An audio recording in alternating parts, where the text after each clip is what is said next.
Hey everybody, I want to talk to you about one of my audio setups today. It's mostly based around vintage Kenwood equipment, and it's just a little listening station that I have to the side of my living room. I think it's pretty much finished.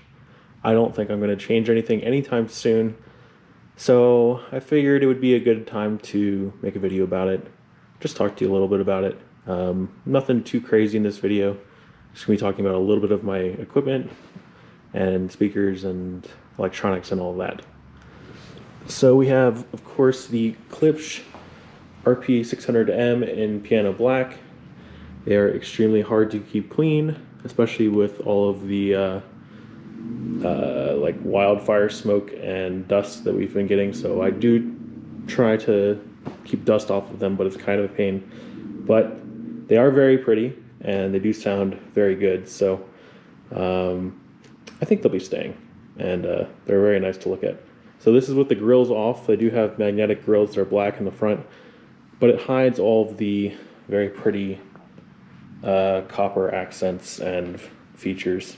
I really do like this copper ring they have here, and it's kind of hard to see on camera, but this is actually rubber. So it makes the waveguide for the horn, the actual horn waveguide is plastic, but the larger waveguide is rubber. So it has a couple different textures and stuff going on. They sound just really great, but everyone talks about the RP600-M, and as they should. They're really good speakers. They're not very expensive, and they're very fun. So we have a Kenwood KD 2055 turntable, and this thing is just super cool. I wish the dust cover was in a little bit better condition. You can see it's a little scratched, and I mean, it's old. This is over 40 years old. But it's a semi-automatic turntable, has automatic return, so once it reaches the end of the record, the arm kicks back over and rests in its position where it is now. I do have to place the arm, but it has a lot of cool controls. Here's your speed select here, and then this is a lever that you pull to start it moving. It's just really awesome. I think it's very pretty as well. The plinth is some sort of concrete or granite mixture. It feels like a granite countertop, and this thing is extremely heavy. It's about 30 pounds, if not more, but it's very dead. So any vibration that I would have from the speakers coming up through here, it's just not going to transfer into the tone arm or anything like that. And of course I have these on isolation pads from Oralex, so there's going to be even less through the bookshelf that I have it on. I still have a Shure cartridge on this with the original stylus. I will probably upgrade that at some point, but for right now it sounds good, and I don't really see a reason to do it. The stylus still has a lot of life left in it. So this is my favorite thing ever, the Kenwood KR5010, and I've been through a few of these. I've had a 4010, which is essentially the same model, but it doesn't have these very cool VU meters. It just has a signal meter. The 5010 has a little bit more power, but it has the same amp design as the 4010. A friend of mine, Alan, just got a 3010 on my recommendation. Again, same amp design, just a little bit less power. So, yeah, it's just cool. It's a DC stereo receiver and integrated amplifier. Basically everything in one box. It does FM, AM, phono for the record player, of course. And it's just really nice to look at. Very shiny. The wood is in beautiful shape, and no dents in the grill or anything like that. The volume knob is stepped. Maybe you can hear a little bit of that. And when I turn it on, you hear the relay click on. Unfortunately, it's not night, so you can't see the lights, but there's 3 lights up here that are just incandescents and provide a nice little glow.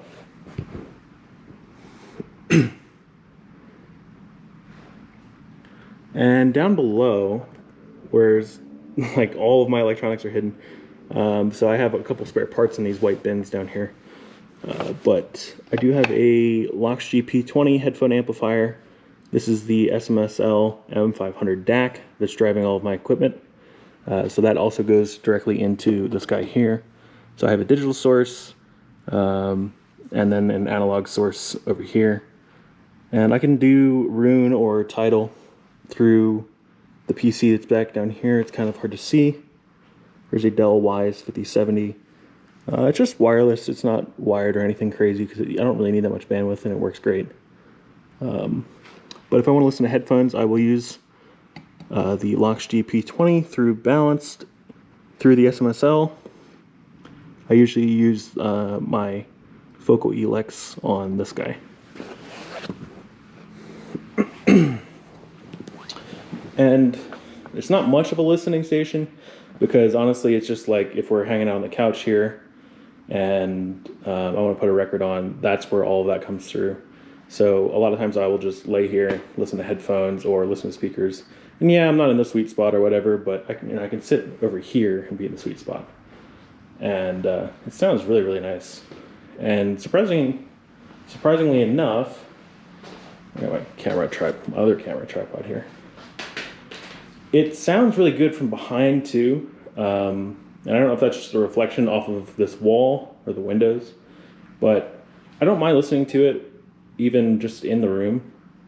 And I've done my best to try to hide some of these wires. So I've got a white speaker cable to sort of blend in a little bit better, but not really much I can do with these guys. They've got brown power cords. Oh, my phono's not even plugged in. So what we do is we plug this into the switched port so that when I turn this guy on, this automatically turns on. I don't need to hit a power button or anything like that. I can drive 2 sets of speakers with this Kenwood, and I was thinking about having another set back here facing the opposite way into the room, but there's just not enough room and I don't really think I would use them that much. So here we have the back end of the Dell 5070, and the USB is going right into the SMSL. XLR is going into the SMSL from the P20, and then we have RCA going right up into the tape recorder or the tape play output. Sorry, the tape play input, tape A of the Kenwood. This is just one of these setups that I have, and I thought it's pretty cool. I do like that I have 2 Kenwoods and they're era matched, so they're not necessarily from the same line or anything like that, but they are from around the same time period. This is 1979. I think this is also 79. It could be 80, but I mean I wouldn't say they've had a hard life or anything like that, but I mean 40 years is a long time, especially for electronics. And they've been very well taken care of by their previous owners. I'm going to try to do the same thing, take care of them best I can. They sound incredible. You can get a 5010 or 4010, 3010 for about 129 bucks on eBay, shipped. And that thing will just, I mean, it'll blow you away. They have plenty of power to drive these RP600-M, which are not the most efficient speakers. It can kill you with bass. And I don't even have the tone controls set to anything except for neutral. And then not to mention the headphone output on this, while it's not a tube, or at least a hybrid tube like the P20, man, I can drive any headphones I want on this. I can drive 600 ohm Beyers with no problems, because really the headphone amp in this is just the speaker amp with a simple voltage step down. So you're getting a lot of power, and it doesn't have a dedicated headphone amp. It's just using the speaker amp. Other than that, I've got a little bit of my record collection down here, trying to find a better stand for that. And I've got a couple of spare parts down here. I've got a new faceplate for my other Kenwood that's in the other room. Haven't gotten around to replacing it yet. Have the speaker grills for the Klipsch, and a couple stands that I'm gonna get rid of and sell.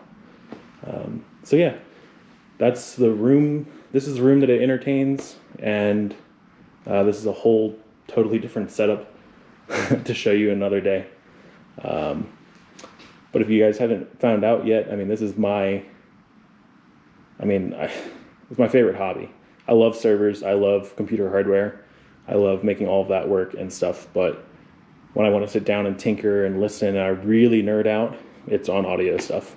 I can't get enough of it. So hopefully this is interesting to some of you guys. And if you have any questions about my setup or how I use it, what components I have, I'm happy to answer them. And if you're ever in the area, maybe we can sit down, have a beer, and have a listen. That's all for this video, and I'll catch you guys soon.